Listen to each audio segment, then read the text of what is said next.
All right. Hello, Ruta. Welcome to It Takes a Village. I'm so happy to be here. Hey, Delina. I'm so excited that you and I are doing this because you're one of my closest friends, and I always call you my soul sister. Mhm. And I was thinking about that this morning. I was meditating, and we're going to get into the meditation conversation during this, but I was meditating this morning and I was thinking about the word and the phrase soul sister because I think it's different than best friend or close friend. It's something about every time we talk, I feel like you and I are having parallel life experiences. And it's so unique, I feel, to our relationship where I can call you and literally have almost the same thought as you. And for those of you just tuning in, I just moved to Los Angeles in the US, and Ruta lives in Stockholm in Sweden. Yeah.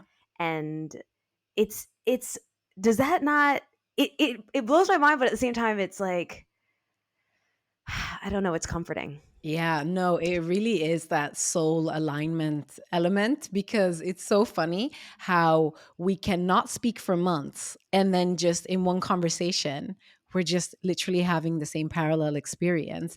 And sometimes we're talking, very often and we're catching each other up on each other's days and we're like, oh my God, this happened to me too, or I just had this thought, or I had this insight, or I'm moving through this thing. We seem to always be in step, which really feels like divine alignment in so many ways. So yeah, it's very, very, very special. I don't even remember the first time that really happened. I feel like it was a subtle thing that we noticed where maybe I was talking to you and I just said something that I was experiencing in life. And then all of a sudden I was talking to you about it and you were like, yeah, Yeah. same. And then it just started being like ping, ping, ping, ping, ping. And I feel like the reason why we know each other is so that we can move through life Mm. with more ease. Yeah, absolutely. And we have such a deep and kind of vulnerable and intimate relationship. I think the kind of conversations that you and I have, these are not the type of conversation that you have with anybody, right? Or even with a lot of people or everybody in your friendship circle. So, and they happen very unforced, very naturally. They're very organic, and it's almost like I'm talking to myself. But then, as I'm talking to myself, you're in that conversation. And then you're also having insights as I'm sharing about myself. And it's really unique to be like, whoa, I'm moving through this and you're moving through this, or this thing that feels so unique and bespoke to me. You're also experiencing it in some shape or form. And yeah, you really feel like a heart helper for me, like someone that's like here to help expand me on my path because it's just very rare to have this type of connection where someone truly understands like the inner movements of my soul and my expansion in such a detailed way, and also so just being so in tune. Yeah. Yeah, I feel the same way. You and I both spoke about recently about loneliness and the feeling Mhm. of loneliness. Mm. And I think what's so interesting is as you move through life, um, you look for people who can help you feel not alone. And that's not physical. That's not like Mhm. being in the same place because obviously you and I are thousands of miles apart. But when we talk, it's like that level of understanding that makes me feel not alone, like not alone in the world, not alone in the universe. Mm. And it's so I'm just so grateful for you and I really wanted to start with that because I hope everybody gets a chance to experience a friendship like this. Yeah, For it's real. so special. Thank you so much. And I feel the same way, Delina. It's truly so special. Like you said, we're just like on opposite sides of the world, but just one conversation can really create and fill that gap of loneliness and create that deep sense of connection that has helped me make sense of my own experience so many times. Or just to move out of that feeling of loneliness with so much grace and understanding and being like, no, I'm not alone because there's so much synchronicity and love and understanding here in this one relationship with my soul sister, my sacred sister, and my like actual cousin. Mhm. It's a really special thing. Yeah.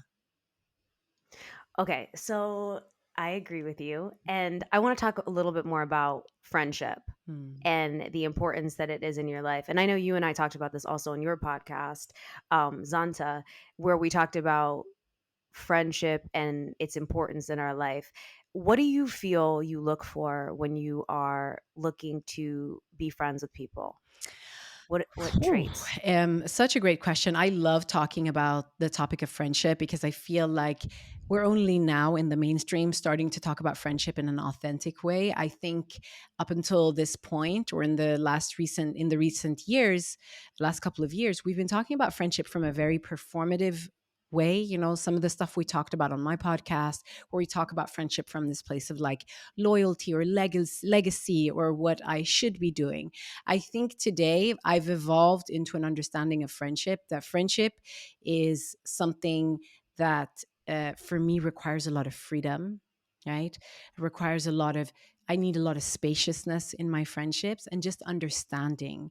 And I think when you have that sense of freedom, understanding, love, and a deep sense of connection, it just really becomes this like potent place of growth that you always want to be in, right? In a way, whether you're really present in that friendship, because you and I, we have this ability to come together, but then also be in friendship in like silence. Like sometimes you need space and I need space, right? But we're always connected in a way. So I think it's that like constant, connection without feeling like you need to be doing too much, but also having that spaciousness, having that sense of understanding, and not being afraid of having intimacy as well in the friendship. Like I think our relationship has really taught me, our friendship has taught me of the value of like actually showing yourself in a friendship, like really going deep in a friendship, which makes the friendship feel so rich.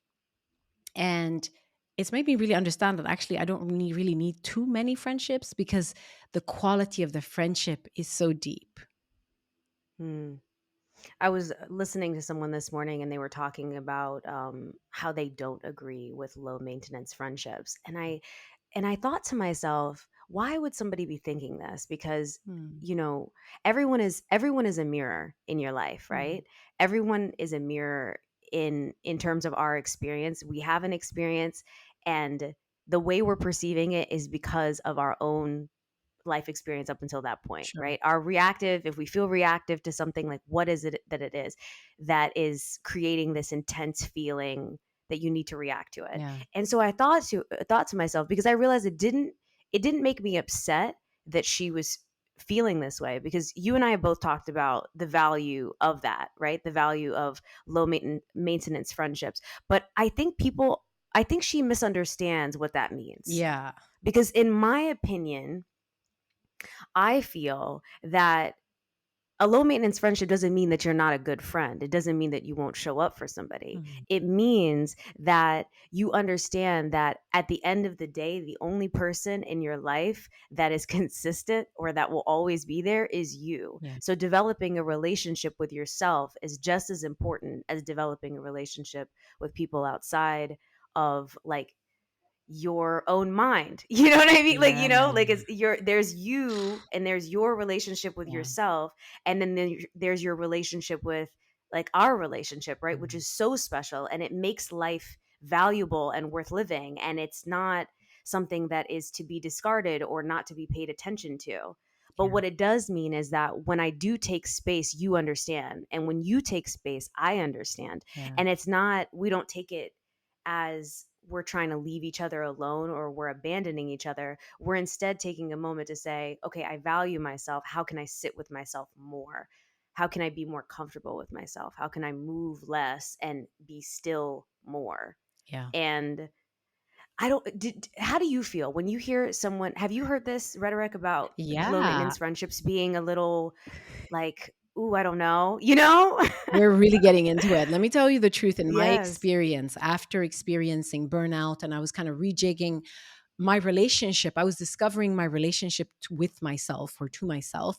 And with that, obviously, I was kind of looking at all the relationships around me, and specifically my friendships, where I was like, the way that this was about maybe 7, 8 years ago. I was like, the way that things are isn't working for me. I was showing up as a people pleaser in almost all of my relationships. So I knew that I had to reset them.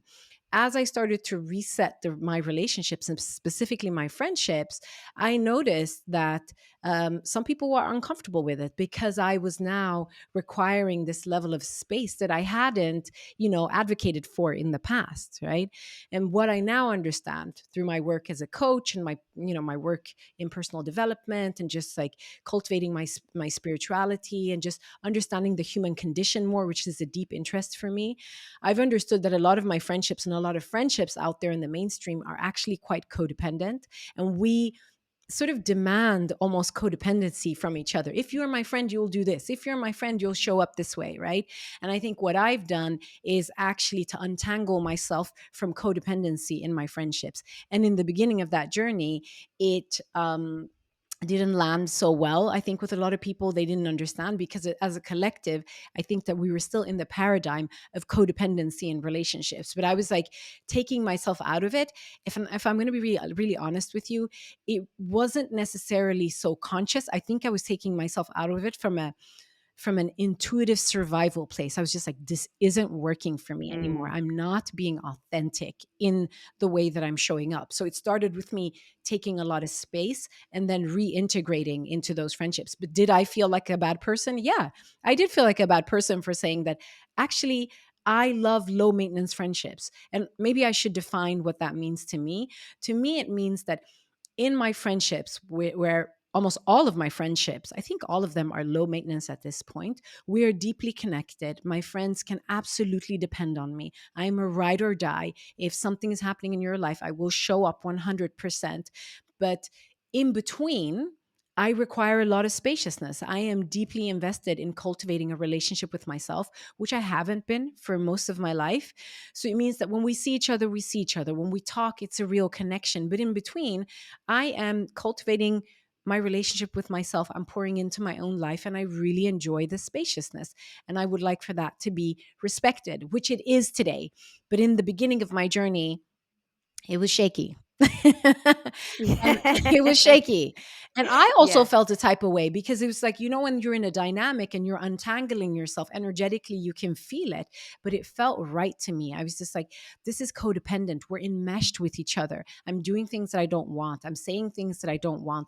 And then I had to fess up to the fact that I love spaciousness in all Mm. relationships, in romantic relationships, in relationships with my family, in relationships with my friends. I love to dwell within my inner self, which means that I can't be plugged into other people all the time. So if someone requires a friendship where you're constantly checking in with each other, constantly in this like exchanging with each other, I think that's fine. But I also own that it's not for me. Yeah. It's interesting because I think you and I are both in a place where we can hear someone else think differently than us and still respect what they think, right? And I also understand and respect the individuality of people and what it is that they feel they need. Speaking of working on self, I think that requires a fearlessness, like, or being with self requires like a fearlessness of understanding that you might not necessarily always have a desire to, but you know that it helps not only you, but it helps generations after you. It helps. I remember one day I called you, and it might have been so y'all. I know you're listening right now, and you're like, "Wow, this is so interesting that they have like." So, okay, one of the ways that low maintenance friendships work for us is that we send a lot of voice notes to Yeah. each other, which works really, really well because when we are able to, we listen to the voice note, right? And then if we, of course, need something a little bit more urgent, we might be like, hey, can I jump on the phone with you? We might Yeah. like text or whatever or call. Um, but I remember one day where you were like, Delina, I am healing my family's generational like lineage. And I was like, whoa, that's deep, like that's Yeah. so deep. When you do certain work on yourself, it seems to the untrained eye, it seems selfish. Yeah. But in actuality, it's really putting a higher vibration into the universe. It's really helping your family. It's really helping your family's family. It's helping everybody. It's helping Yeah. everybody around you. Absolutely. And it's helping people even when Absolutely. you're gone, you know? Um, okay, let's talk about self work, self worth. I never realized the closeness in those words. You know, self work, self worth. I want to talk about, okay, we mentioned burnout. I want to talk about like Akashic Records because I Mm. haven't talked about this before. And I remember that you were actually the person that I went to the first time I listened to an Akashic record reader. And I remember thinking to you were like, okay, like, okay, y'all, Ruta will meet different spiritual leaders around the world and she'll just casually mention them to me. She'll be like, hey, I had this conversation, it was cool. I liked it. I'm just gonna, let me know if you ever want to talk to this kind of person. Yeah. And almost like I think everyone you've ever recommended, I feel like I've talked to, and it's never in that moment. Sometimes it's like a year later, sometimes it's 2 years later, and I'll send you a message and casually be like, hey, what was the name of that numerologist? Or what was the name of that Akashic record reader? Or what was the name of, Yeah. whoever it is? You guide me by just I feel like you're one of my spiritual guides on earth because the way that you do it is so like it's like a gentle like Mm. like I'm in a little raft and I'm like on maybe a shore somewhere and you're just like push and then like the water kind of starts to take me, I it's like love that. that. Thank you for saying Yeah. that. Yeah. Yeah, it's beautiful.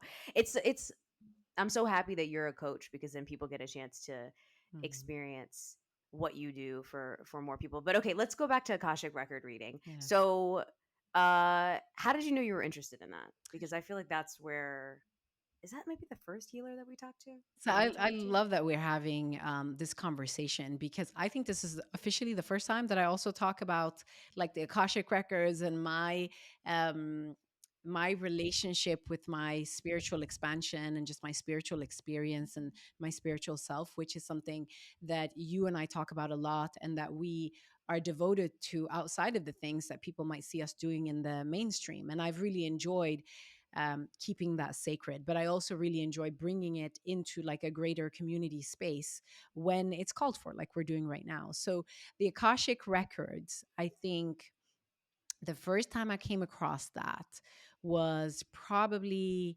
2021. And the way that I've been expanding onto my spiritual path is just by following nudges, right? So, in the same way that you just shared that, I have, shared with you some of the teachers that I've worked with, I've had other people who've done that for me. So, I really think it's just like a way of being. If you're like vibrating on the same frequency as your friends, they're like, hey, I think this might help you. Or I spoke to this person. So that's how one of my dear friends, Kelly, I think she had done some work in the Akashic Records. She mentioned that to me. And then I sat on it for 6 months. And then I did an Akashic Record reading. And I was really drawn to it from a place of intuition, right? Because I think sometimes when you hear these concepts of like, oh, what is the Akashic Record? Well, it's the book on all information on your soul in all lifetimes. Like, it is all the information on your soul and your soul's evolution in all lifetimes. That can be quite overwhelming to think about, right?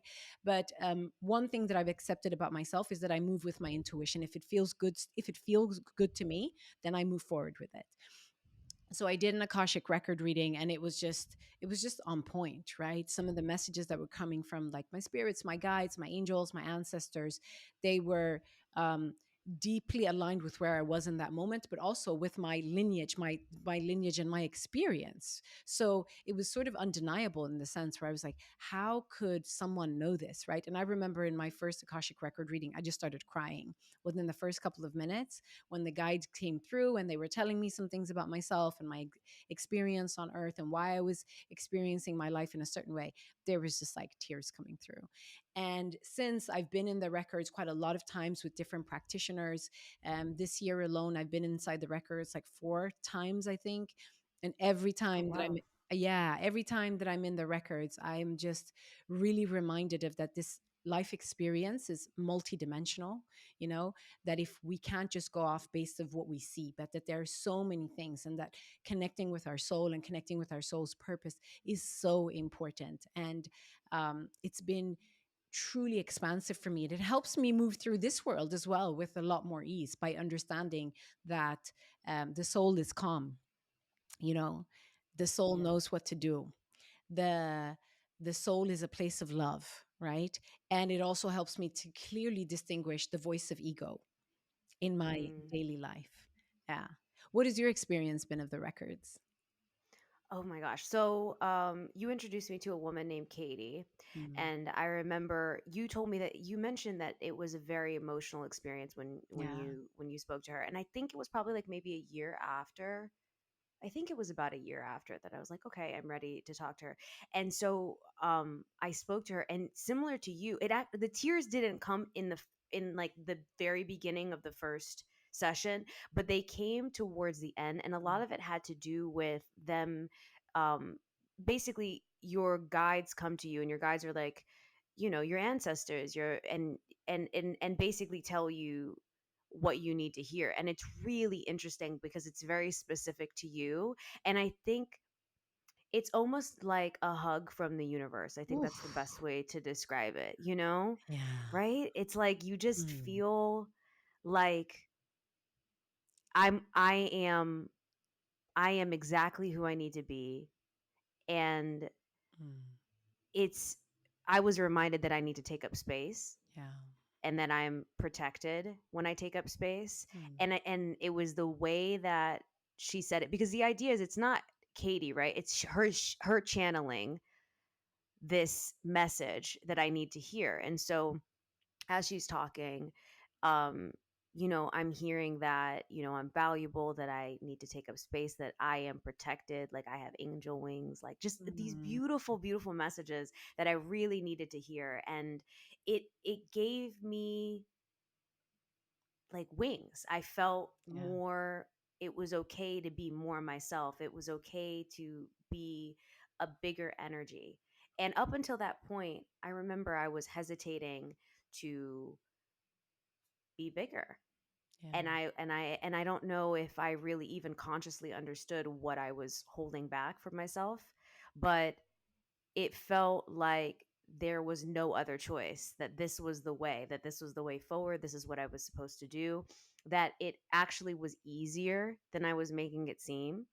And when I started to accept that, and I think the compass for that really is just to continue to follow your joy. The things that make you happy are the things that you should be doing. Yeah. And you just continue to do more of that. And the more you do of that, the happier you are, the more energy you have to give to the universe. And I'm so happy that you said, like, wow, like this is the first time I'm talking about this. This is the first time I'm talking about this too. I don't necessarily talk about my spirituality or like connection, but it is the conversations that I have with those closest to me are almost always about this. Yeah. And so I felt, when I thought about talking with you today, I was like, it would do a complete disservice to talk about, your career, when in fact your career is informed by the spiritual connection that you have with the universe. And I Yeah. feel like to talk about that is really to understand why someone would want to connect with you or want to be led by you, you Yeah. know? 100%. So, yeah, and I think good friendships are like that. You feel led by your friends. Absolutely. And I think it's something that works in both directions, right? It is. Mm, And I think for you, I've learned so much from you as well. You've also put me on to certain guides and teachers.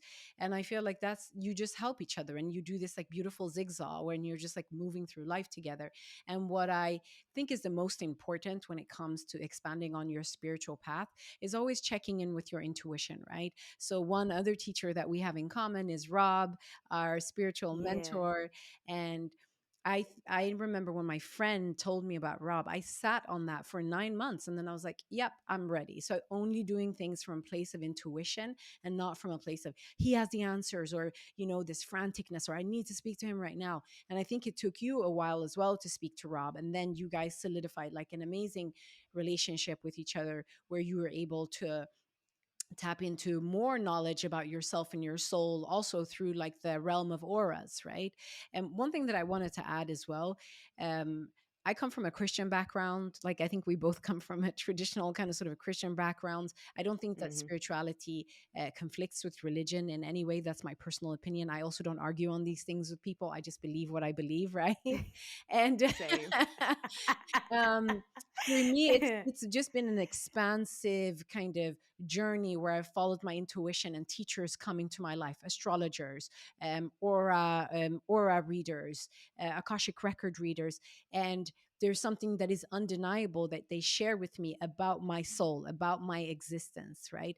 And one thing that in general that I would like to call attention to is that this experience on this earth is very dense for us as humans. That's why we get stuck in ego a lot. That's why we get stuck in all these like material kind of endeavors or material things that we're like craving and desiring and all the wants, right? And I think by focusing on my spiritual development, I've been able to tap into the more of the subtle realms. And I feel like the magic is in the subtle realms, right? It's in your emotional body, it's in your energetic body, it's in the fields that you can tap into when you're meditating. It's like way more subtle, and it takes you away from the heaviness and the denseness of just what we're experiencing in our physical body, but we're way more than our physical bodies. So it's helped me immensely with expanding myself outside of what my ego can see only, if that makes sense. Yeah, I'm so glad you brought up Rob. I remember, like, it's so interesting how quickly you can go down that rabbit hole of what you're talking about, where you're like, okay, this person is now the guru of the world, and now I need to go to them for the answers to understand not only me but to understand everyone in my life. Mm, And in actuality, like, one of the things I love about conversations with Rob is he's like, you're perfect the way you are. yeah. You don't have to change anything. Like, you are okay. Don't freak out. Don't stress out. You don't have to do more than you're already doing. Everything you're doing is all right. And it's interesting because even with that, just meeting someone with his level of knowledge and expertise and spirituality and connection and sense of self and confidence, you want to have him tell you the answer. At Yeah. least that was Of, where I went of at course. first, right? You're like, oh my God, like, please just tell me what What to should I do. do?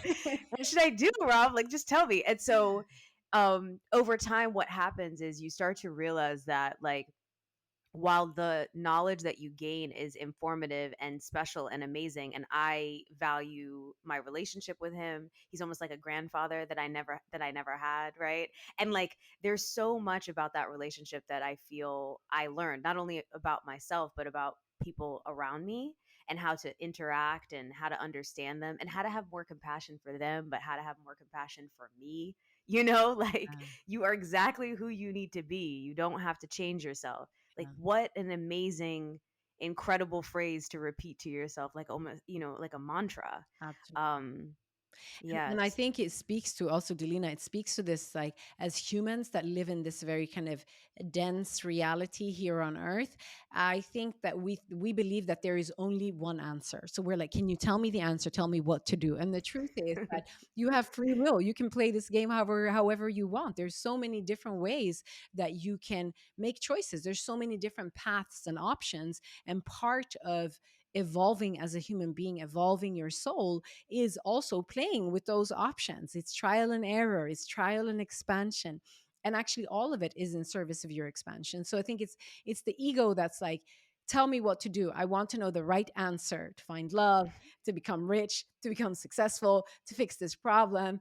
But that's not really how this experience is set up. This experience is set up that you need to fully participate, and full participation means experimentation.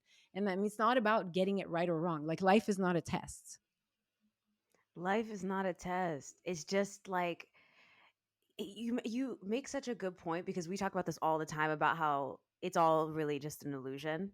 Yeah. All of us being here and living here, and the way we respond to things, even, it's like, that part is the free will, that part is the choice, this decision to be like, okay, yeah, I can respond this way or I could respond this way.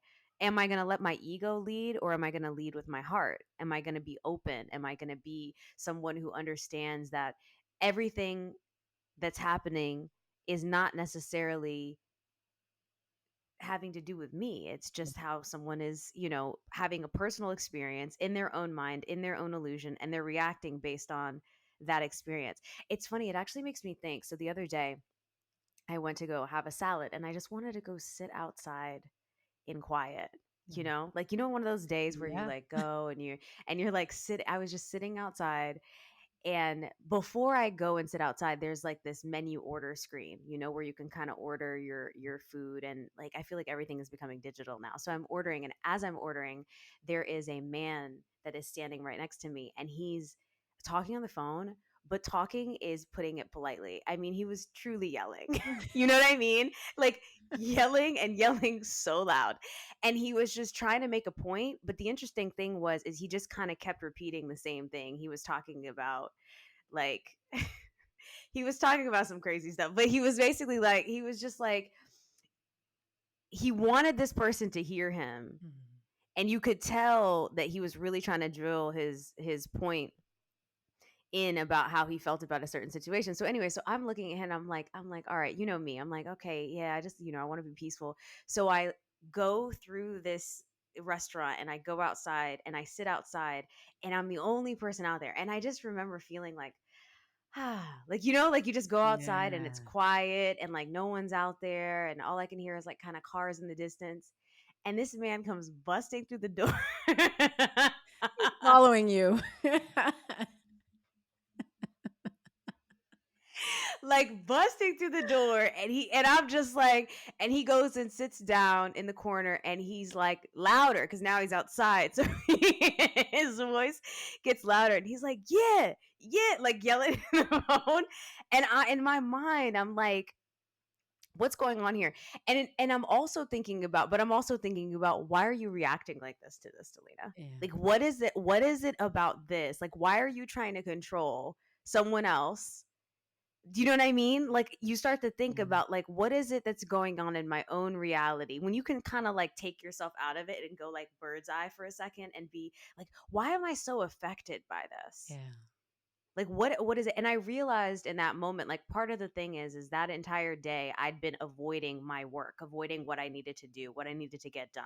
Mm. And this was just an extension of that. Let me go somewhere and sit somewhere and not do anything for a little bit longer. And the universe was like, cut it out. Mhm. You Like, better cut it sit down and out. do your work. Girl, go work. Like, what are you doing? Like, this is something you love. Like, you love doing what you're doing. Like, Yeah. why are you running away from it? And so you start to realize that it's not that there needed to be anger, because I'm telling you, I was upset. Like, I was about to be like, "Hey, sir, could you please stop yelling?" Can you Like, please I stop was, I shouting? was about to have a conversation, and then I was like, "Delina, what is this teaching you?" Mm.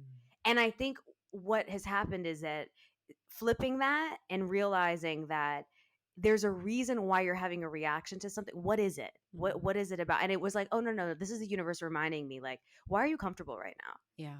You don't need to be comfortable right now. You need Mm. to go home and you need to do that thing that you've been thinking about doing for a while, because Mm. that's what you're meant to do today, right? And it's a nudge. The nudge feels it feels aggressive. Sometimes it's a little aggressive. Like, you feel like it's like, all right, get up. You know what I mean? But I like, hear it you. hear you, right? And then as soon as as soon as I got in the car, I got home, I had the energy and the motivation to do what it is that I needed to do. But I just tell the story because I feel like the reality of how we process the world and how we process our life and what's happening to us is really in our own um it's in our own mind. And if we take the time to realize, how can I not blame other people and instead see, what is the universe trying to tell me? What is the lesson right now? Yeah. You get to where you're going more peacefully. Not even faster, just more peacefully, you Yeah, know? absolutely. I often say that all of life is school, but we have to be open to that kind of like orientation to life. That, all of the things that are happening to us, we can take something from them, right? We can take something from the interactions that we're having. Now, you were mentioning about this disruptive experience with this man. You're just trying to have your salad in peace, you're trying to chill. And actually, and I love this about you, by the way, the way that you can sit with discomfort and like really reflect, like become introspective and reflect until you find the answer. And you're just like, yeah, I need to go home and keep my promises to myself, Mhm. to take that Absolutely. level of responsibility for yourself. Because I think that a lot of people are not comfortable with sitting with that discomfort of like introspection, of actually sitting with themselves and being like, what am I doing here? A lot of people are not aware of the nudges, they blow past them. But being so present the way that you are, and being able to like actually see this, that all of life is school, although I'm trying to like skirt my responsibilities and the things that will ultimately make me happy, here's a sign that this person is disturbing my peace.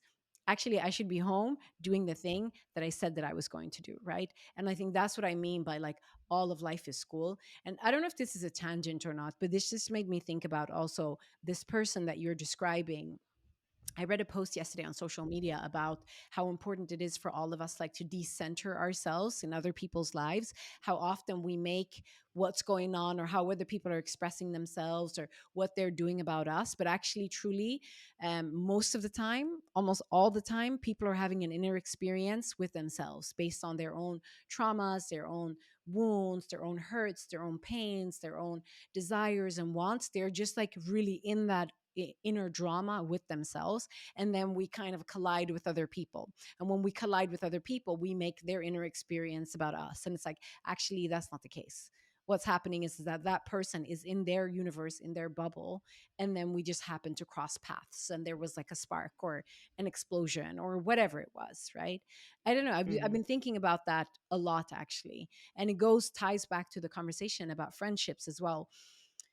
One thing that I, to add to what I was saying earlier, is like I seek sovereignty in friendships. Like, can I be Mm. sovereign and you be sovereign? And then can we interact in our sovereignness, right? Because at the end of the day, we are having our own experiences of life. And then with that understanding, we can find the pockets where we meet from a place of free will and not from a place of, you know, I have to do this or I should do this, right? And at the same time, let people have the experiences that they're having, because ultimately it's got nothing to do with us and everything to do with them. Yeah, absolutely. Can we talk about astrology for a second? Yeah, I love astrology. I'm so into astrology at the moment. Yeah, tell me about it, right? It's so interesting. And I think what's interesting is um when I first learned about astrology, right, all I knew about was the sun sign. And I was like, "Oh, okay, like this is cool." And then I found out about the moon sign and the rising sign, and I was like, "Okay, cool." And then it's like Mercury, Venus, North Node, South Node. Like, you start finding out about all these different things, and it's literally a roadmap to your personality. Yeah. And it's so interesting to me. Um, and there's is it Western astrology versus Vedic astrology? Yeah. Because okay, because Pawanji is someone who I know you're having on Zanta as one of your friends, and also it's so wild how we all well, like the connections with so many different spiritual teachers. It's so cool. It's so cool. So Like Pawanji is our astrologer, y'all. For y'all that are yeah, listening, he's our astrologer, a Vedic yes, astrologer. Yeah. Vedic astrologer. So he's Indian Yeah. and Indian from India. So man, I don't even know what I wanna say about astrology. I just feel like it's so helpful, you know? It's so helpful, and I feel like it's helpful in so many ways. It can help you understand certain things that are happening in your life, whether it be for the year, for your lifetime, for all of it. It's just so fascinating. Why do you feel drawn to astrology? I think I've learned so much more about astrology in the last 2 years. I think, like growing up, I kind of knew a little bit about horoscopes. I wasn't really into it. I think I also had some spiritual dogma around, no, some religious dogma still around, like, oh no, astrology is like bad or something like that. I still had that lingering. In the last 2 years, I've really got into it, understanding my sun sign, understanding like my moon sign, understanding my rising sign, and then it's just accelerated. I've deep dived both into Western and Vedic astrology, and this year I actually did a deep dive in understanding my North Node, my South Node, my Chiron, understanding where like my yod is in my astrology, just going really deep. And it's helped me understand aspects of myself with a level of detail that has been unparalleled, right? And what I find interesting is, like we just talked about, the Akashic Records. The Akashic Records help you understand your soul, like in all lifetimes. It's like that macro meta view of your soul. The Your astrology helps you understand your life as this person, as this soul in this lifetime. So it's a lot more specific. And the more that I've like kind of dwelled into my astrology, the more I've understood about myself. For instance, I'm a Virgo moon. When I understood the moon sign, I was like, oh, that's where this comes from, my perfectionism, my inner dialogue, or whatever it is. It's because it's my moon sign. It's how I relate to myself. I started to make a lot more sense to myself. And then the more that I've gone into astrology as well, for instance, understanding that my Chiron, which is this sort of, they call it like the wounded healer, if you will. There's a planet called Chiron, and it's one of the smaller planets, but it's placed on top of my sun. So it's like very, very prominent on my astrological chart. And it's helped me understand why I have such intense life experiences. And the path of Chiron, the wounded healer, essentially is that you experience all of these intensive things in your personal life because then you're meant to teach from them. Hello, Coach Ruthie. It just makes so Mhm. much sense to like also what I'm doing, and some of the things that I've tried to wiggle myself out of. And like I've been told that you can't because this is the way that your life is set up. You experience things in a very intense way. And then from that place, you're having those experiences because you're meant to be sharing that with other people, offering that to other people. And it really aligns with my profession as a life and leadership coach today. So astrology is like, the deeper I get into it, the deeper respect I have for it, actually. And I also want to say, for those that are listening, it's a source of information. It doesn't mean that you don't have free will. It doesn't mean that you don't get to play your cards the way that you want to. You have free will. You get to choose what you do with your life. But Mm. understanding sort of how this journey is set up for you in this lifetime can be really helpful. And it has been really helpful for me, personally. How about you? How do you feel supported by astrology? I'm super curious. Man, okay, similar to you, uh, I felt like interested, well, kind of interested, but not really that interested. I never really had. It's interesting. So my Mercury is in Libra. So what that means is that I can kind of understand both sides. I can understand both sides of a lot of situations. So Yeah. it's very interesting. Sometimes when I talk to people, um, it may seem as if I don't have like a strong opinion about something because I'm like, that makes sense. Well, that also makes sense, and they're completely conflicting Yeah. ideas.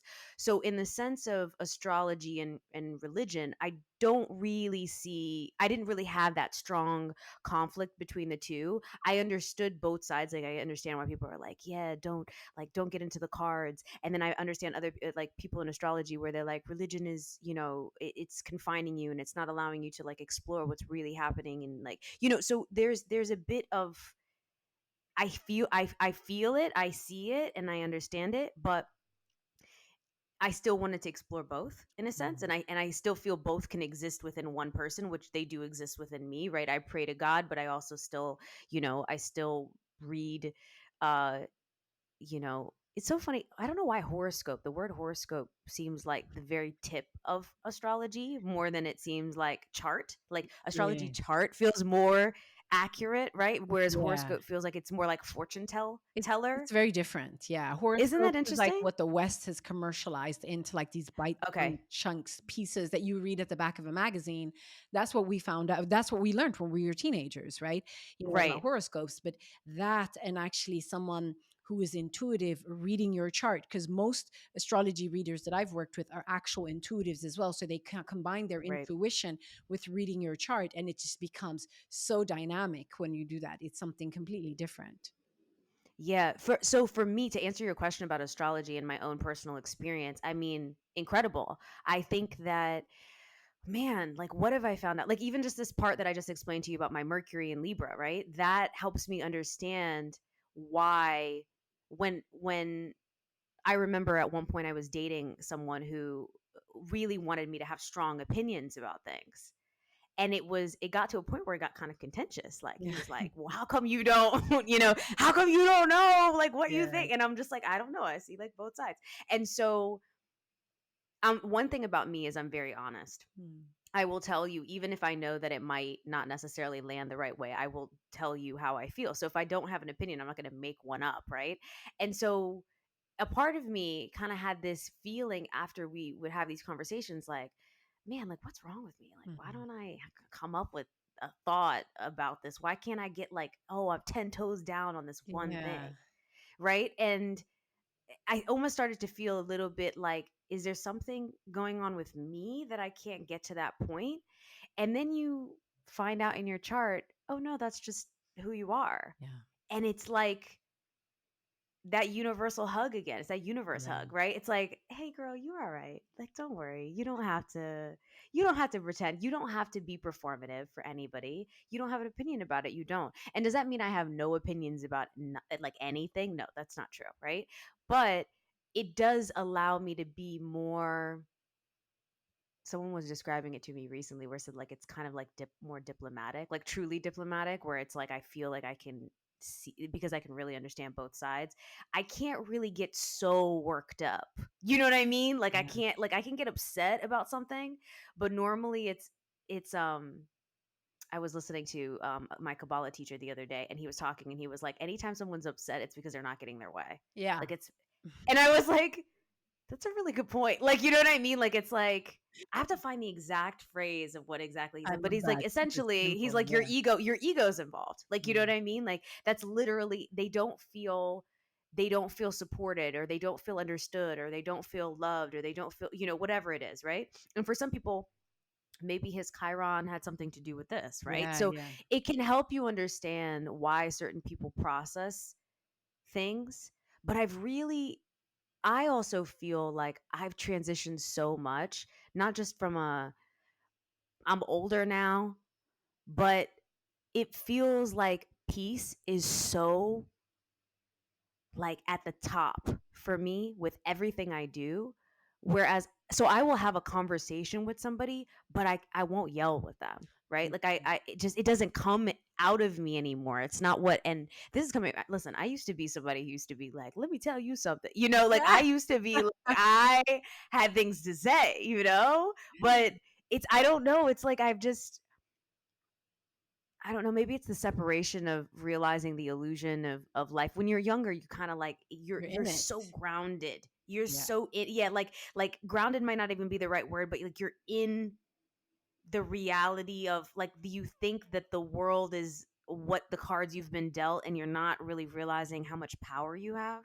Yeah, you're in the And density of things, I think. You're the really in the density, that's a density. good I word. when someone this is probably one of my spiritual teachers as well explained to me that this human experience is very dense. The way that I Mm. sense things, I feel things. So when that I felt it in my body, and I was like, yeah, that's why it's so hard for us to break through ego and all these things, right? And I think when you're younger, you're in that density, and also as a person, you haven't really evolved as much. You're still in your process, but now you're like, hey, I know that there are multiple dimensions to this experience of what we call life, and I don't need to tap into that density anymore. I can actually reach for other kind of like dimensions, or I can be tapped into another frequency. And I just wanted to say to what you were sharing about your Libra in Mercury, I've personally always admired that about you because my brain is kind of lazy as a Taurus. My brain is just like, I know what I know and I think what I think, and then I like shut down in a way. Whereas I've always admired the fact that you can hold that tension between two different point of views, because I also think that's one of the things that we're missing in this world today. And that's why the way that politics is going the way that it's going is because a lot of us can only really hold kind of one reality, and we cannot see or contend with or even dance with a different reality or listen to someone else's opinion. And that's what's creating a lot of polarization in our world today. So personally, I think that it's like such a strength, and I'm so glad that astrology helped you understand and see it as something that is unique to you. And the thing about astrology as well, a lot of people not a lot of people, because I think you and I are both in these spiritual worlds where a lot of people are interested in this, but I have heard some people just dismiss astrology, and that's fine. I don't think it's for everybody. But what I find with astrology is that it is actually mathematically sound. It's not something that someone has just made up. So your chart is a snapshot of like the universe at the exact moment where you were born and where all the planets were placed in that moment of time. It can actually be broken down, mathematically. And I think that is something that is super cool. And I think So it's just not something that is super haphazard in the way that it can be described sometimes. But above anything, I think that for anyone that's listening right now and that is curious into expanding into their spiritual life or just more of their intuition, trust yourself, trust what you connect with. Because my own journey has just been a succession of trusting my nudges and trusting my gut. I never had an intention of developing a spiritual life or speaking to an aura reader or speaking to, and having an astrologer in India. I never had an Mm, intention. These were things that sort of just came to me, and when that nudge came to me, I trusted it and I just followed it, right? So I think it's not so much, we don't have to think about what other people are saying, we just have to trust our own inner experience around these things. And I want to share one more thing on astrology as well, which is mhm, last year I went through a really tough time for many reasons. I lost my grandmother. And then beyond that, I was just going through a very tough time. You could call it a crisis of faith of some sort. And my intuition told me towards the end of the year, as my energy was coming back, and it kind of felt like burnout, but also like a crisis of faith, like I don't know what to do with my life kind of thing. And towards the end of the year, my intuition was like, you should speak to an astrologer. I did. And she explained to me exactly what was happening in my life. So basically, I was going through a transit, a specific transit called the Saturn transit. So if anyone's that's listening that's gone through it before, you will know what it is. But a Saturn transit is pretty intense. And I was going through the type of transit that only happens every 28 years in a person's life, right? So mm. basically, the planet Saturn was just moving through my chart and like in a specific way that um, robs you of your energy. Saturn is the planet of like boundaries, strictness. It basically asks you to sit down and reevaluate your life. And the way that this astrologist explained it to me, and I've spoken to a few astrologists about this afterwards, and they explained it to me. They're like, when you are moving towards an acceleration in your life, a path is opening up. Usually Saturn comes in to make sure that you're ready for that expansion. So it like asks you to sit down so that when the expansion comes, that you have a solid foundation so that you can actually follow through with your life path and your destiny. And that helped me make sense of an incredibly difficult year that I couldn't have made sense of myself. I was like, why do I not have energy? Why do I have no inspiration? Why can't I get out of bed? Why am I sad all the time? I'm supposed to have this massively expansive year. Why is this happening? The astrology explained it to me perfectly, right? And so I think it can be really helpful. And again, I followed my intuition and I spoke to someone that I hadn't spoke to before. I was like, I know that my friend has spoken to this astrologist. Let me talk to her. And in half an hour, she just made sense of it, right? And it could be pinpointed. It was pinpointed on my chart too.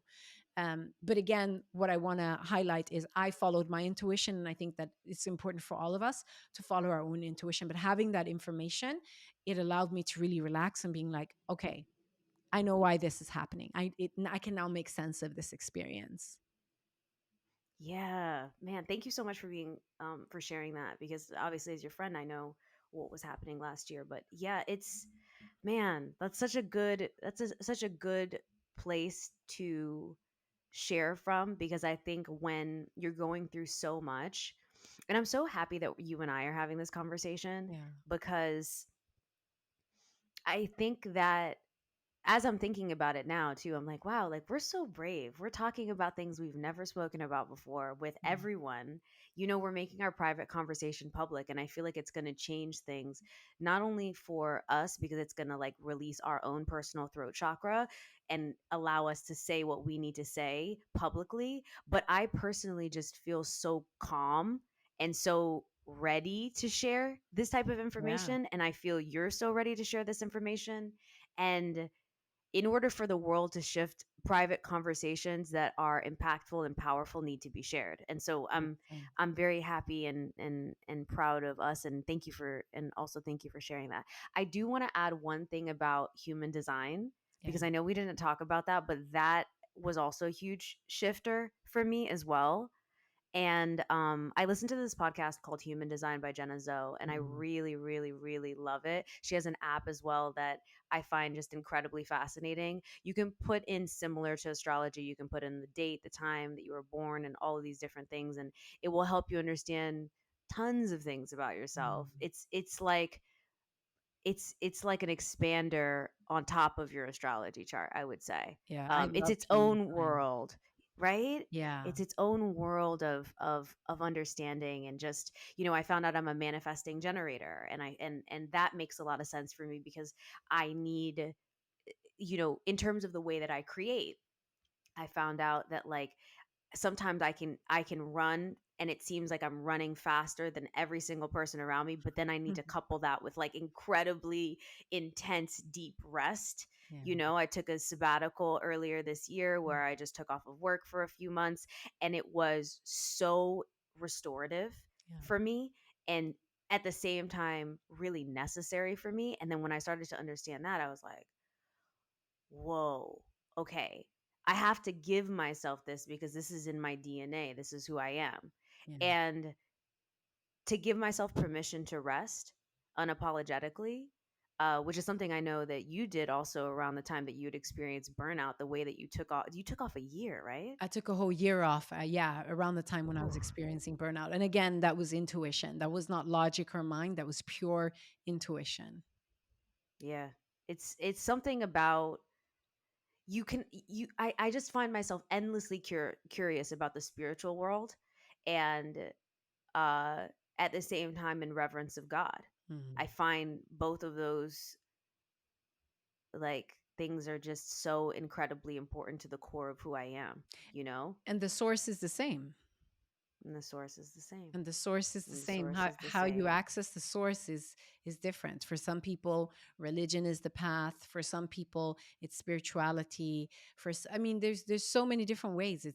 It's ayahuasca, or if you're doing a ceremony with the curandera, like whatever it is, you are um, in uh, not in pursuit, but you are really aspiring to connect with the source.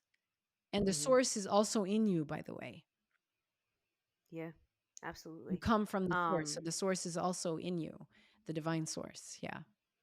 yeah, definitely. It does Actually, feel I it want to does feel share interesting something. talking about these things because It does. this is really what you and I talk about so much in our private conversations. And if I'm going to be really honest with you, it has also felt like something that I have protected a lot for myself as well, Hmm. because in my work as a coach, it's got nothing to do with my beliefs, right? Coaching is about what the client wants to be coached on, and then we work on that. It's got nothing to do with my ideas, my beliefs, like what I think. But so I think like somehow I don't know, maybe I've been just concerned about not conflating the two, but I'm at a point where I'm really transparent about the fact that I am led by source, and I've had to like acknowledge that for myself, that I was like, me as a person, I am led by source. That's how all of this is happening.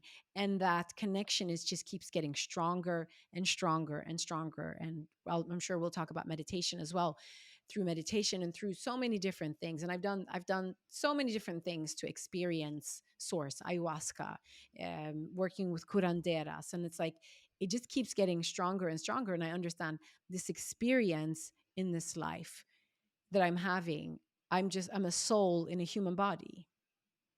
Yeah, I love that you said that. And I also want to share something that I've never shared before. So, um you remember in Stockholm, I came to visit you. I think it might have been 2021 or 2022. It was like summertime. Maybe it was June 2022. I'm trying to remember exactly when it I was. think it But was. anyways, y'all, Yeah. yeah, like Stockholm is beautiful in the summertime. If you haven't been, please put it on your bucket list of things to do. But I remember we were walking and we were talking, because you and I love a walk and talk. I mean, it literally, even when we send voice notes to each other, we're always like walking, Mm. talking, sharing. And I remember telling you, I was depressed for a really long time. And you were like, and you quietly were listening to me, but I could tell you were kind of like, really? Like, you know what I mean? Like, you're like, that's Mm. interesting. Like, I never like saw like what you were talking about, because I was very functional. Like, I was incredibly like functionally depressed. Like I would still get up, I would still go do what I needed to do, but I remember thinking like there is something going on with me. Like I would wake up in the morning and I would think about when can I go to sleep again? Like I would count the hours. I'd be like, okay, 1, 2, 3, 4. Okay, good. I can sleep in like 8 hours, maybe 10 hours. Oh God! And then after that, how when I would plan out like how much sleep I was going to get in the week. I was more excited about sleeping than I was about being awake, which is wild. So I decided that I was going to microdose shrooms. And I remember telling you about this. And I don't know if, do you know if I told you before I did it or after I did it? I think you told me after you had done your consultation. Okay. Okay. So I remember I talked to you about it throughout the process, but I'm trying to remember if, was I in Sweden before or after? I feel like I was there before You were I there did it. before. You started taking, Right? yeah, you went on the regimen after. Okay, Yeah. okay. So it was okay, so basically it was like for 3 months. I did 2 different sets of 3 months, and, it shifted so much in me to the point where I remember calling you and being like, "I don't know how I'm gonna talk about this." I actually didn't even know we were gonna be talking about this today, Mm. but I was like, "Oh my gosh, I feel emotional, like I'm about to cry." Mm. So, I just remember realizing, like, this is such an incredible healing modality for people because I remember starting to understand and separate, like, who I was, like the consciousness of who I was to like the feelings that I was having around everything that was going on. And I worked with someone specifically. It wasn't like I just kind of like figured things out on my own, that helped me figure out like exactly what I should take, but then at the same time learned how to uh, trust my intuition. But and before this, I remember I asked all the questions. I was like, is this going to be something that I'm going to be addicted to? Like, is this something Mm. that I'm not going to be able to stop doing? Because I was like really scared. And I remember realizing I was like, something has to shift because I'm not okay. Like, I need to do something. And so much changed in such a short period of time. And I treated it like you would treat any kind of medicinal therapy. Yeah. Every day I took notes on how I felt. Like I took like, how do I feel 0 through 5? Like where like what is my energy level 0 through 5? Um I would journal every day. What's going on with me? How am I feeling? All of these different things. And I started to notice that my mind started to like calm down. I went from just having stream of consciousness thought to really having intentional cohesive thought. I also started to realize that my mood wasn't as oscillating. I I remember was that. more even, right? Like I was more in a straight line than a wave. Mm. And I started to feel better.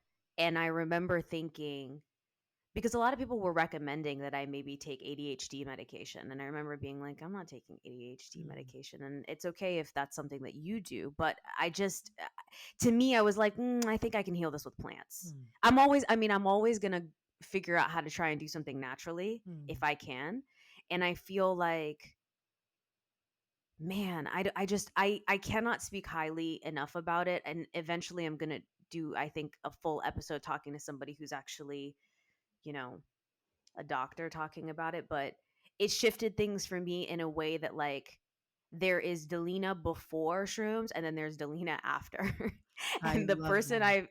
the person after is just in so much reverence for life and so much more understanding of life. And I believe that if you've ever experienced any type of like, I don't know, not disconnection, I think it's worth exploring plant medicine and Ooh, specifically I mushrooms. love that this Yeah. conversation is so dynamic, and like thank you so much for sharing that. And I think it's important that we talk about these things. It's important that we talk about the things that have helped us. And obviously, it's important that anyone that's listening to this, that you check in with yourself, with your own intuition, what you need, with your own beliefs. But I think it's about time that we're having these conversations, you know? And I remember specifically when you were on that regiment, because at the time I think we were talking almost daily on voice notes. I could experience how the plants were serving you in rewiring your brain.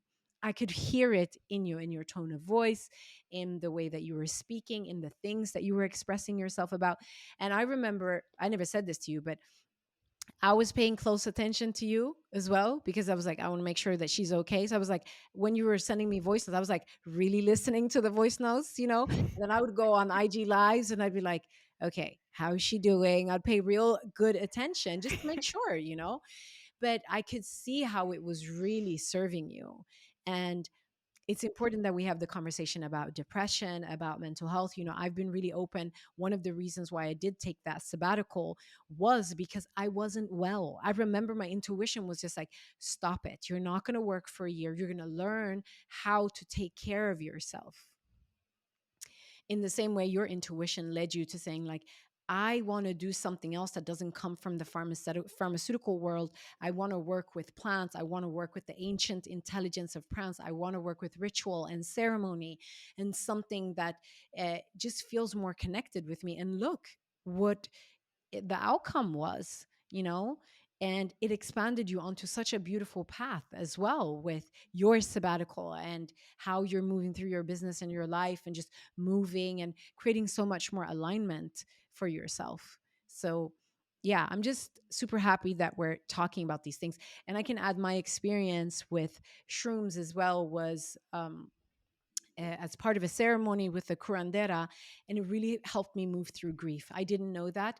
And I think there's a lot of misinformation out there. I think when people talk about psychedelics and shrooms, some people think that you're just talking about getting high. We're not talking about getting high, like, at all. That's not what we're talking about using ancient medicinal plants for healing purposes, guided by a curandera, by a healer that has been working with these plants for years and years and years.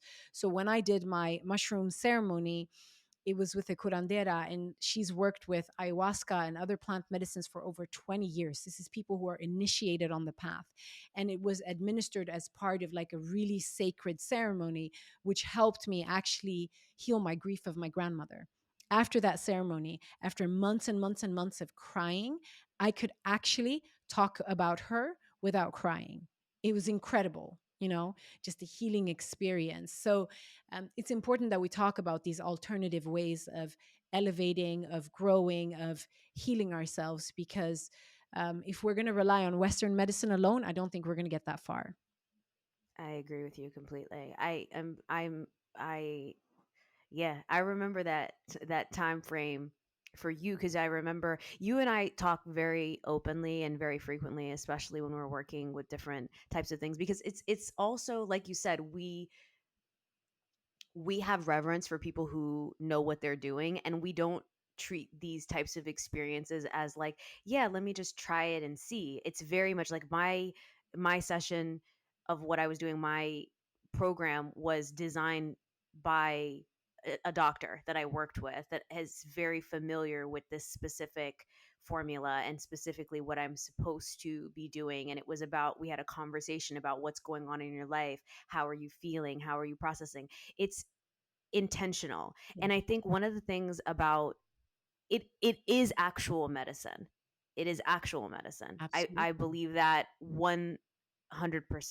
It is very real. The way mushrooms work is they help rewire your brain. You actually have more neurons reconnecting in your brain. Yeah, And a lot of things that we're told to do are actually just suppressing, right? Most Western medicine is really just suppressing what you're actually, the symptoms, and yeah, not actually fixing the source of what's going on. So there's so much to, man, plant medicine is the future, honestly. And I really, really, really believe that. I really feel, I wish that it was the first place people would go, rather than going to, our world is obsessed with not feeling pain. yeah, And the reality of plant medicine is it allows you to feel more. It allows you to feel what's actually happening and not suppress the feelings. When you yeah. really feel, that's when you really heal. Woo. Say that again. When you really feel, that's when you really heal. Wow. We could create a Mm. topic on that quote alone. For me, just confirming my experience with what you just shared, plant medicine like helped me open my heart. Has helped me open my heart. It has helped me cry the tears that I needed to cry. It's helped me feel things that I've suppressed for so long, and it's increased my capacity to love and to feel. Actually, it's been such an amazing gift, and honestly, I think that's what we're here to do. We need to feel. We need to feel to heal. We need to, in the same way that you and I have felt ourselves through this like spiritual journey, through our intuition and our heart space and our heart chakra, it's important that we're connected with this space. Because if I was to rely on younger Ruthie, who comes from like a conservative background, both culturally and religiously conservative background, I would have never experimented with any of these things. And, you know, it really wasn't a given. I was kind of like following the blueprint for a long time. But then I got to a point after burnout and my dark night of the soul where just everything was just so confusing to me. I started to truly connect with my intuition, and my intuition has just been leading me from one place to the next, from one place to the next. And it's so interesting because it's not me pursuing. It is things coming into my experience almost as if they were placed there. And I was like, oh, now we're doing this and now this thing. And they have been like full body yeses for me, Mhm. full body yeses without any hesitation, no thoughts of like, oh, I shouldn't be doing this or I shouldn't be doing that, but no, knowing that this experience is the experience that I need to be having right now. And my intuition is leading me there with such clarity and such calmness, right? So, in a way, my spiritual path has just been very undeniable. And like for a long time, I didn't even know that I was on one. I was just, I was just like doing, like following through. It's like, okay, hey, let me talk to Rob. Let me talk to Pawanji. Let me talk to Katie.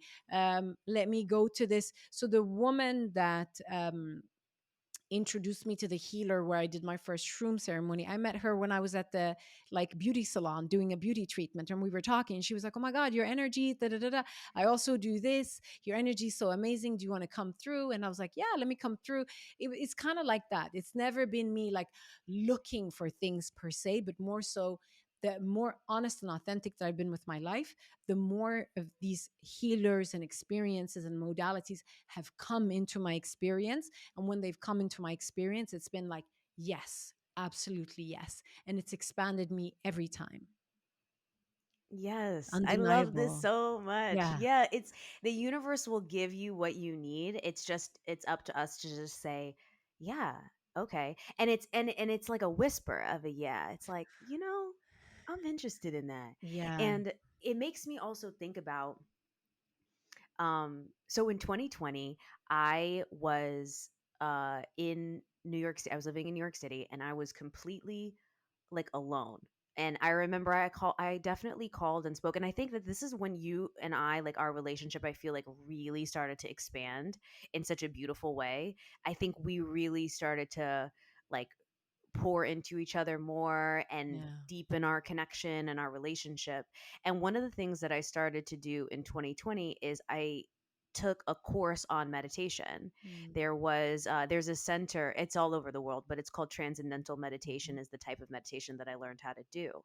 And I remember I read a book.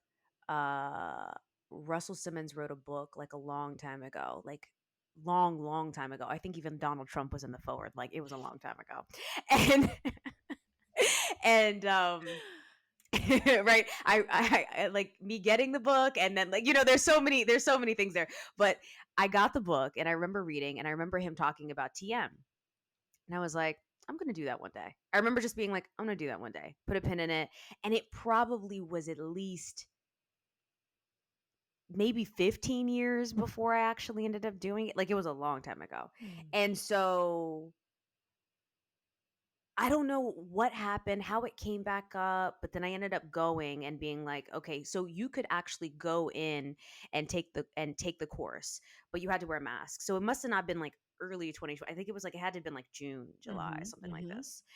And I started to take this course, and like it was a 4-day course, and you go in every day and you learn how to meditate, and you learn the benefits of meditation and why it matters, and it's a non-religious practice. Obviously they have something called the center, so I'm sure some people are like, okay, what is that, but it's but it's truly like, I went one time, I learned what I needed to learn, and then you leave and you kind of do your own thing. And I remember that year became one of my biggest transformation years, Mm, because I was by myself. And what I mean by myself is my mom and dad were in North Carolina. My sister was living in San Jose, California at the time. And I literally could not go and see anybody. I was working like 24/7. I did not do anything else besides like meditate, order food, uh, and work. That was all I did. yeah. I didn't have anybody around me, and it became this sense of I needed this like meditation. Mm, And slowly my life just started to shift. And they said that. They were like, your life is going to change when you start having a meditation practice, your life is going to change. And I was like, okay. And everything shifted. Like, so many things. I mean, I think probably the biggest thing was I went from not really doing very well financially to having like one of the best financial years of my mm, life. mm. That was like, it was the intention, but I didn't even know that it was the intention. I remember Wow. starting to really separate from like self at the I'm still remembering though, because I was in the very beginning stages of this meditation. I remember thinking to myself like, I'm thinking so much when I meditate. It's like your brain is like, what's going on? Because you're by your, when you first start to meditate, it feels like, am I actually even meditating? Mm, Because the amount of thoughts you have literally no peace. It's like you're just thought, thought, thought, thought, thought, and then you're not acting on any of those thoughts. So you feel almost like, is this working? Am I doing it right? Am I doing what I need to be absolutely. doing? Yeah. So I did that for like a full year. And I remember you and the reason why I'm bringing this up is because I remember you and I talked about it a little bit. And I feel like once that happened, I became an incredible advocate for meditation. But as the years have gone on and I've continued to deepen my own personal meditation practice, like I feel like I've become a really big advocate from it. Like to the point where I remember when I was gone on my sabbatical and you and I were like messaging. It's funny, I like message like basically nobody, but Rita and I had a couple conversations. And I remember messaging you and being like, meditation and manifestation are connected in such a deep way. And the soul gets to the soul's purpose when you meditate. Mm, And it was like a truth, like a life truth that I think I knew and I had heard before, but then I felt. And then mm. when I knew, it's like there's a difference when somebody tells you and like from your mind. Yeah. And then there's a difference when from like your whole body. Yeah. And it was a shift. And this brings me to, you recently have started meditating, and like please explain. Please just tell, just I love hearing you talk about meditation now.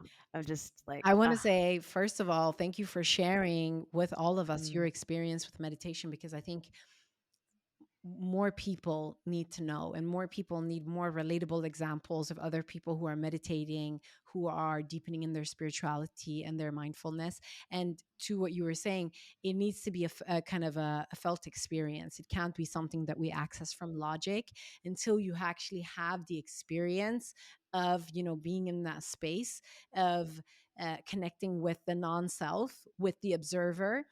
You won't really know what it is, right? You will just understand it logically, right? But you have to actually experience that. So thank you for sharing. I've learned so much from you on meditation. I think you were telling me about TM when you were doing it during the pandemic, and you were like, you have to find a TM center. TM is changing my life. I remember I was like looking it up here in Sweden too. mm. Yeah, so thank you for that. But Yeah, I've recently started meditating again. I think that I have had an on and off relationship with meditation for a long time. And the reason why I haven't talked about it is because it's on and off, I think. So I have done guided meditations on like Insight Timer. There are a few meditations that I do. I just haven't kept it up. Consistently up until recently. There was a while when I lived in London and I was going through some tough times there too. Before my burnout, I would go to the London Buddhist Center and they would have 2 to 3 Mm. meditations a day. And it was in Shoreditch where our cousin Herman used to live. And I would just walk from the house down there. And it was amazing, like meditating with a group of people. That was awesome too. But I've never like kept it up consistently. So about a month and a half ago, our astrologer, Pawanji, he reached out to me and he was like, Ruthie, you need to meditate, right? And he had just done a birthday birth chart reading for me on my birthday. And he said this to me many times. He was just like, your life force energy is really strong and you need to be able to ground it. And one way that you ground it is through meditation. So he said that to me for years as I've worked with him. But I just, I hadn't been meditating up until this point. And now when he messaged me about like 6 weeks ago, what it was, he was just like, you need to start meditating. I'm sending you a teacher. I was like, all right, well, now it's really clear. So he introduced me to someone in his community that really sat with me and like that I could co-regulate with as well as I started meditating. So we do some breath work, we do some chanting, and then some meditation focused on like the crown chakra. And it has been just so incredible. And it's been beautiful for me to actually commit to a ritual, to commit to my meditation practice. And so much has happened for me in just such a short time. I truly feel like my crown has opened up in this Amen. incredible way. Um, and just this desire. So even before coming on to this podcast recording, I meditated, right? And sometimes my days are not consistent. I just came back from a work trip to Amsterdam, right? And I wasn't able to meditate on the exact times that I normally do, but I made it work. And just to feel that commitment to the practice is one thing. And then the experience of being in the practice, the experience of um, seeing your wants and your needs and the ego dissolve, um, the experience of the non self, the experience of transcending the body. And then also, what I've been noticing, and obviously I haven't been meditating consistently as long as you have. So I'm still like in the ooh, ah, like kind of phase. I'm like, oh my gosh, this is happening, that is happening. But it feels like a shower for the spirit. It feels like a shower for the Mm. mind. It feels like a cleansing for the mind. It feels like a reset. It feels like it's the place where I become more resourced. It's a place where I like charge up. And it's a place also where I press the reset buttons, where all the things that are going on and, my feelings about this guy or my feelings about money or work or my mom said this, it's like I press the reset button and it feels like a clean slate. Um, so I'm experiencing so many things, and I've understood that all that I need to do is actually to meditate. I just need to show up for the practice. And I want to share another thing that I was sharing with my teacher as well, because you were talking about the mind, and the mind's role is to create doubts. The mind is meant to be busy. And I think in the past, what I've misunderstood is if the mind is busy, then I'm not meditating. But actually, I am meditating. And I've noticed that even when I'm meditating and the mind is busy, like really busy in overdrive, the meditation works, the practice works, right? That's been one of my biggest insights. So, one of the telltale signs for me is that when I start to relax in yoga and meditation, I get tears. It's not crying, but it Mm. feels like thawing. It's a melting and it's tension that is relaxing. So, even when my mind is busy and I'm meditating and I feel like, oh, it's not working and I'm not doing it right and the mind is busy, but I continue with my practice and I just have these like tears rolling down my face. And that's like just proof of that. You just need to commit to the practice in itself. And again, going back to this work trip that I was on, I was speaking on a panel. I was at this summit in Amsterdam, and past me would have read through the notes and really thought about what I was going to say and like, point by point, practice speaking in the mirror. And now I was like, okay, what is my preparation? I'm going to meditate. So that's what I did. I had like a real spacious meditation session, put my clothes on, my makeup on, had a nice coffee, and then went to the event and just had a great time and trusted that I don't need a motive. I don't need an agenda. I don't need to be prepared. I just need to be present and without an agenda, and trust that I can spontaneously respond to whatever is coming up in the moment. So, Ah, that's so beautiful. yeah, that's been my experience. And I want to thank you for being such an expander for me with meditation. And I'm so glad again that you're sharing it, because I think more people, and our people, people of color, but people in general, can really benefit from tapping into these practices that help us understand that we're so much more than we think we are. Yeah, man. I just remember like when you called me and you were talking to me about you meditating and how much you were able to really understand the like it helps you separate consciousness from thought. Like it helps you separate because I think in our mind, and this has been my experience when I was a bit younger, Mm, I think I was obsessed with I need to be this. I need to be this specific thing. And it was like, you know, I want to be successful. I want to be, you know, I want to make this amount of money. I want to do this. I had like this list of things I had to do. And if I didn't reach these things, I was not valuable. I was not value. I wasn't even valuable to myself. mm, And then what happens is when you start to meditate, what happens is you get to not what your ego wants, but what your soul wants. yeah. And when you start to really understand what your soul wants, you start moving in ease. Yes. Everything comes to you, Mm, and you no longer have to just fight to get to the, I have to, mm, Everything doesn't feel like, you know, you're climbing a mountain anymore. In it, you find with this stillness that everything comes to you. yeah. And when everything starts to come to you, it's like you can start to really appreciate and love life the way you're meant to love life. And really what that is letting go of the idea of what you want to become and actually just being. Like it's not Absolutely. about looking at the future, it's about being what you currently are right now in the present moment, and that is enough. Yeah. It's enough. You don't need to be more than what Ooh, you are.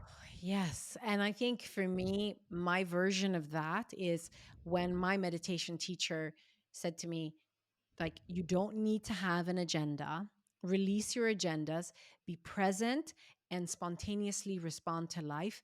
That I Mhm. took as trust that you have everything that you need in the present moment, that everything that you need is available in this present moment. But if you're constricting and striving, and you have like a set kind of mind around things need to be this way, or the outcome needs to be this way, it's going to be hard for you to see all the magic that's around you, right? It's going to be hard for you to tap into the synchronicity of ease.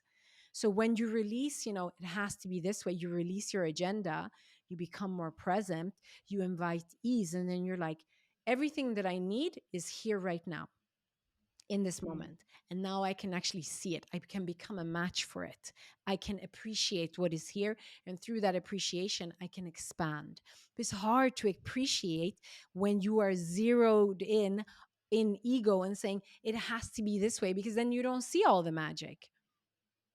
So the ease and the relaxation is such an important part of of this path, I think. And for me, I think the releasing of agenda has been such a huge kind of framework of understanding how to move with more mindfulness and more trust in understanding I don't have to lead with an agenda what I want the outcome to be.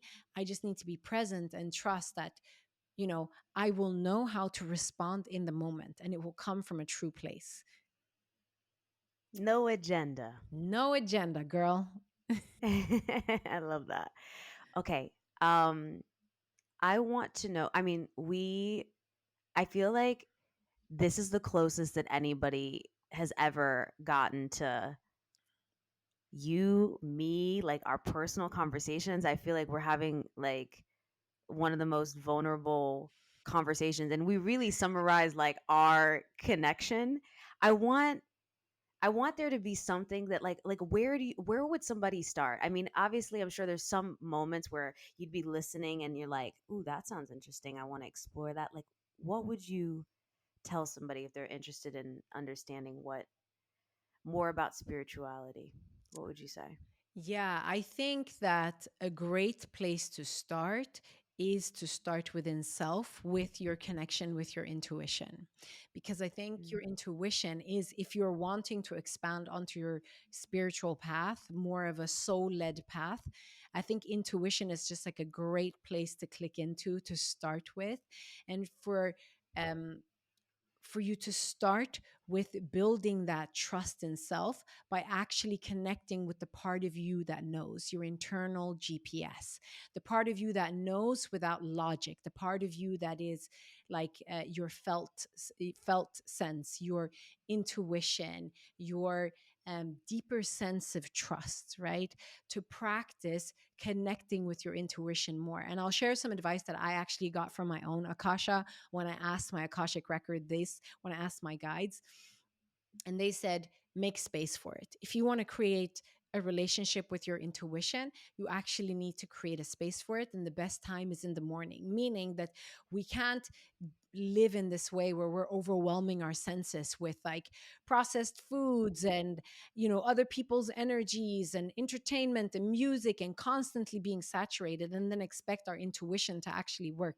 We need to create spaces in where there is silence so that we can actually hear ourselves, so that your intuition can actually start to whisper to you, to send you those nudges, to speak to you. So I think it's partly like creating space and time where you're connecting with that part of yourself, your soul, if you will, or your emotional body, your energetic body, through silence. And it could also be through journaling. I know you're a massive fan of journaling, and is also a way of channeling that energy. It could be some type of body movement, but I really think that we need some type of silence and some type of continuous container that we're showing up for, so that our intuition can actually start speaking to us. So I think our intuition is really the best place to start, because when you can start to identify the voice of your intuition, or how, maybe your intuition speaks to you through senses in your body, when you can start to identify that, you can also trust as it leads you forward to like, is it, Delina said human design, is it human design, or is it astrology, or is it Kabbalah, or whatever it is. So I think that our connection with our intuition needs to be established, or maybe reestablished for some people. Another way that I really love connecting with my intuition is also, I go for long walks in nature, silence in Mhm. general, in any shape or form, solo time, spending time with yourself, not listening to podcasts, not being tuned into other people, tapping into yourself. And then you're going to be able to filter out what you do because you should, and what you do that is more of a want, right? And the more that you tap into the things that you want to do, the more that your intuition is going to be like, oh, okay, she's here, she's ready, right? And it's going to speak to you more and more and more. And that's certainly been my own experience. That is beautiful. Yeah. That is beautiful. That's great advice. I feel like I have some points in there where I'm like, yeah, even more of that, especially the movement part that you mentioned too. Like, that's definitely something that's important as well. Ruta, I could talk to you like forever and ever and ever. I'm trying to even like find a way to end because I don't want to. I But know. yeah, I don't know. Is there anything else that you think that we should share? Do you feel I like we guess missed? what I would just like to share for anyone that is on curious about expanding onto a spiritual path is understanding that it's your birthright, and it's Mm, understanding that it is not uh, something that we need to pursue. It's just something that we need to allow into our lives, and to not become too heady about it, but rather to allow like our spiritual path to show itself to us by trusting that it's there, trusting that that expansion is available for us, but also again creating some space for it. So over the years I've become a lot more introverted. I have accepted that um, uh, for me, friendships that are low maintenance is what works for me. I have just given myself a lot of space in my life for my spiritual path to actually to start to become activated, right? So I would just say that for anyone that's really interested in this path is to trust yourself, create the space, and then have fun with it. Allow it to sort of bloom and expand as you go along. And it is your birthright. It is there for you, and it is there to support you actually in moving through this like human experience, and have fun with it as well. Have fun with it. Allow yourself to evolve. This is not about right or wrong, black or white, or kind of like this binary thinking. It is about having a much more expansive way of moving through life, through these multiple dimensions that are available to us, right? And it doesn't need to be defined by someone else. You will know when you're on this path where you're truly connecting from to your life from this soul-led space. You will feel it. It will feel very aligned, and it will feel very different. And allow yourself to have your own unique experience, and to not kind of like need it to look like someone else's experience. Yeah. So that's what I would just love to add to the conversation today.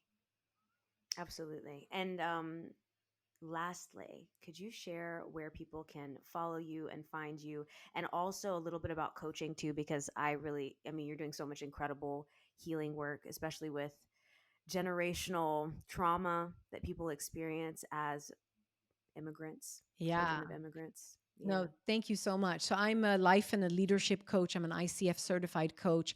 I work with so many. I work with people. I work with businesses. But when it comes to the work that you see me sharing on Instagram, I do a lot of work around self leadership, which is about inner leadership, inner growth, soul growth, and really tapping into your highest level of leadership from the inside out. So we do deep transformative work in my self leadership containers. You can learn more about my coaching programs through my Instagram, Ruthie Zerai.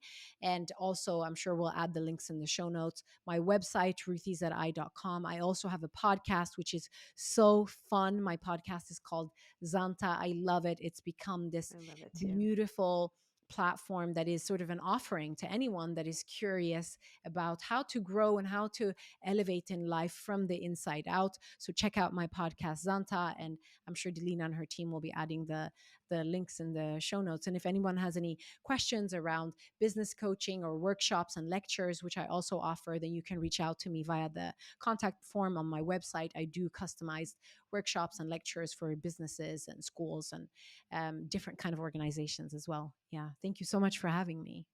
You're so welcome. Thank you so much. And for everybody listening, please reach out for coaching. She is doing some really incredible transformative work. And, you know, I take very seriously the people that I recommend and think are very talented, but also people who I trust. They're in my highest level of trust. And you're definitely in that, Ruta. So thank you, Hafte. Thank you, my sister, for being Thank you. on. And I love you so much. I love you too. And this conversation was so much fun, and it was about time. It was about It was time. about time. Thank you. Thank you all for listening as well. Okay. Okay. Bye. Bye, everyone.